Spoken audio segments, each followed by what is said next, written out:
নমস্কার, পূজারিনীর রান্নাঘরে আপনাদের সবাইকে স্বাগত জানাই। আজকে আমি বানাবো খুবই পপুলার এবং খুবই কমন একটি রেসিপি, ফ্রাইড রাইস। বাড়িতে অতিথি আসলে বা যে কোনো অনুষ্ঠানে ফ্রাইড রাইস সকলের বাড়িতেই আমরা তৈরি করে থাকি। ফ্রাইড রাইস, চিলি চিকেন, আলুর দম বা কষা মাংস সবকিছুর সঙ্গেই কিন্তু সার্ভ করা যায়। তাই চলুন আজকে আমরা তৈরি করে নিই ফ্রাইড রাইস। ফ্রাইড রাইস বানানোর জন্য আমি প্রথমেই একটা বোলে নিয়ে নিচ্ছি, দেখুন এরকম মেজারিং কাপের 2 কাপ চাল। আপনারা যদি চায়ের কাপ মেপে নেন তাহলে এটা 4 কাপ চাল হয়েছে। এখন আমি চালটাকে জল দিয়ে খুব ভালো করে পরিষ্কার করে ধুয়ে নেব। দেখুন আমি জল দিয়ে হাত দিয়ে খুব ভালো করে চালটাকে এখন পরিষ্কার করে জলটাকে আমি ছেঁকে নিচ্ছি। দেখুন জলটা আমি খুব ভালো করে পরিষ্কার করে ধুয়ে নিয়েছি। এখন আমি এটাকে ঢাকা দিয়ে 15 থেকে 20 মিনিট রেখে দেব। এইবারে আমি নিয়ে নিয়েছি কিছু সবজি, ক্যাপসিকাম, ইয়েলো আর রেড বেল পেপার, আর নিয়েছি একটা গাজর। এইভাবে সরু সরু করে টুকরো করে নিয়েছি। এখন একটা গ্যাসে প্যান গরম করে আমি তাতে দিয়ে দিলাম 1 চামচ ঘি। ঘিটা গলে গেলে আমি কাজু আর কিশমিশ দিয়ে ভেজে তুলে নেব।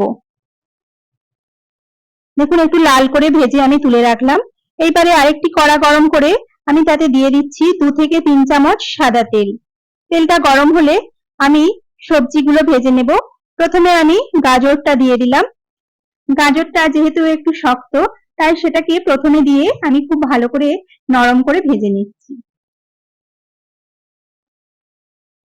দেখুন কিছুক্ষণ পরে গাজরটা বেশ অনেকটাই নরম হয়ে গেছে।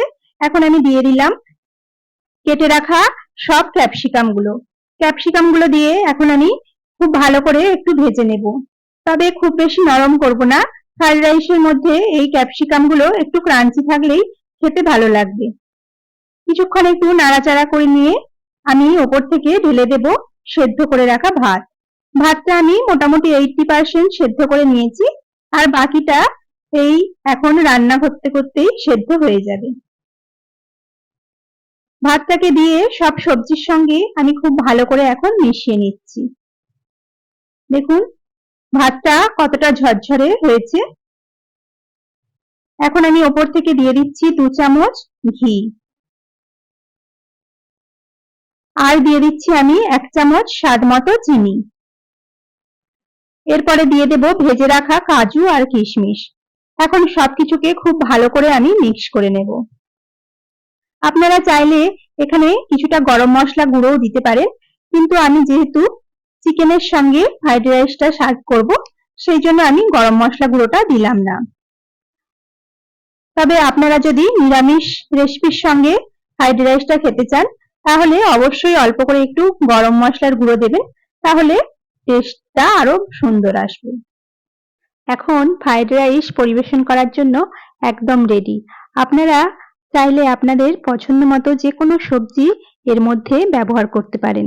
দেখতেও অনেকটা কালারফুল হবে আর খেতেও বেশ সুস্বাদু। আমার আজকের রেসিপি আপনাদের কেমন লাগলো সেটা অবশ্যই একটা কমেন্ট বক্সে কমেন্ট করে জানাতে ভুলবেন না। আর যদি ভালো লাগে তাহলে আমার চ্যানেলটিকে সাবস্ক্রাইব করে আমার পাশে থাকবেন। ভালো থাকবেন, সুস্থ থাকবেন। নমস্কার।